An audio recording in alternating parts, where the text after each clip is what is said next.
See, they are separated into two sections. The outside section has 3 athletes. The inside has 7. They will stay in the sections the first 2 turns of the track and then break for the pole the first time they come down the finishing straight. There are your lane assignments. There are 10 athletes in this final. So look out for Maya Ramsden of Harvard. She has run fast times this season. And always remember that altitude is a factor here in Albuquerque.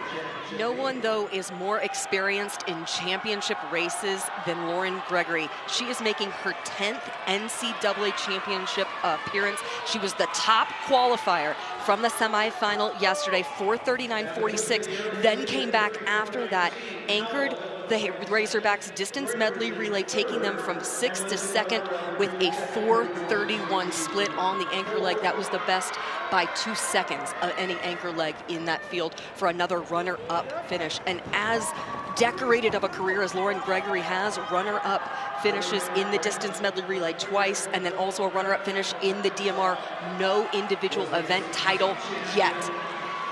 Coming around with the first 400 meters, 440 yards, 67.5 approximately. It is Amina Matug who is in the lead.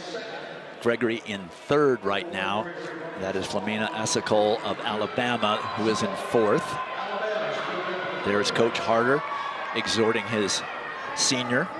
Calling out some commands there on the backstretch. When I talked with him earlier today, he said that she's comfortable running this a lot of different ways, feeling confident coming off of the distance medley relay despite battling a bit of a foot injury entering these championships. Amina Matug is really running well up front. In talking with her distance coach, Angela Reckert, she said she can stick with anybody, and she flexed that versatility, her ability to run a number of different ways at the ACC championships, where she ran a PR in the 800 and was also runner-up in the 3K, part of their DMR as well. Lauren Gregory is in outstanding position, cruising along there in 3rd, while Matug is up there up front, really doing the work of the lead.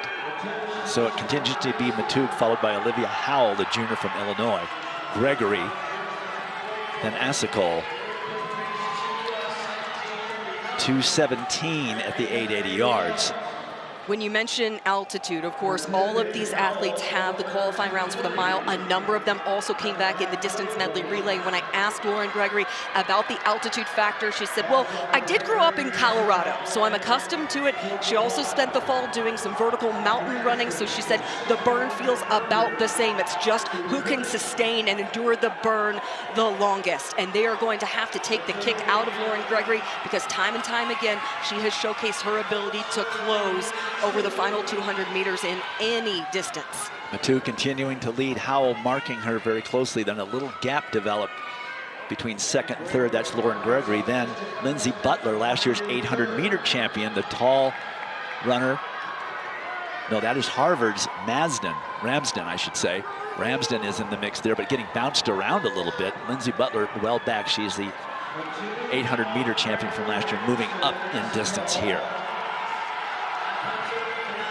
Coming around the 3/4 mark, Olivia Howell looking very strong right there, the Big Ten champion in the mile, who also ran on their DMR and a leg of their 4x4. Howell into the lead now. Lauren Gregory covers that move. Matug starting to move backwards along the rail. She did all the leading duties for the first 3/4 of a mile. Asicol also covering the move. So it's Howell, Gregory, Asicol, and that's Izzy Thornton-Bott, I think. No? That's for Oregon, but in 5th, that's Virginia's. Here comes that big charge. Big charge from Lauren Gregory. Howell's not going to let her have it that easily now. The move has got to be on this backstretch. Lauren Gregory needs to change gears right here if she wants to get in good position to make the move down the finishing stretch. And Howell is really doing a good job of keeping her back, but it's Gregory who will not be denied. Lauren Gregory, Olivia Howell. Howell finds another gear. Final stretch. Does Gregory have it? You can see her leaning early. It's not going to happen for her. Olivia Howell wins it for Illinois. Lauren Gregory, another runner-up finish at the NCAA championships.